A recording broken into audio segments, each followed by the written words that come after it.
ఈ నాగర్ కర్నూలు సంఘటనలో బాధితులకి ఎలాంటి న్యాయం జరగడం లేదు. నాగర్ కర్నూలు జిల్లా పోలీసుల ద్వారా ఏ న్యాయము బాధితులకు జరగడం లేదని డీజీపీ గారిని కలవడానికి ఈరోజు రావడం జరిగింది. డీజీపీ గారిని కలవడంలో వారితో చాలాసేపు మాట్లాడడం జరిగింది. డీజీపీ గారు బాధితులకు ఎలాంటి హామీ ఇవ్వలేదు.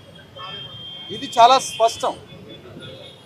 డీజీపీ గారి నుంచి మేము ఎంతో ఆశించాము, కానీ వారు కూడా విచారణ ద్వారా తేలుతుందన్న మాటలోనే సాగించారు తప్ప తప్పకుండా ఇది చేద్దామనే ఒక నమ్మకాన్ని మాకు ఇవ్వలేకపోయారు. కాబట్టి మేము కొంత బాధగానే ఉన్నాం, కానీ ఒకవైపు నమ్ముతూ ఉన్నాం డీజీపీ గారు ఓకే విచారణ ఈ రోజే హామీ ఇవ్వకపోయినా ఏమో ఒకవేళ చేస్తారేమో, డీజీపీ గారి ఆదేశంతో మరింత న్యాయంగా బాధితులకి న్యాయం సత్వరంగా అందిస్తారని ఆశపడుతున్నాం, నమ్ముతున్నాం.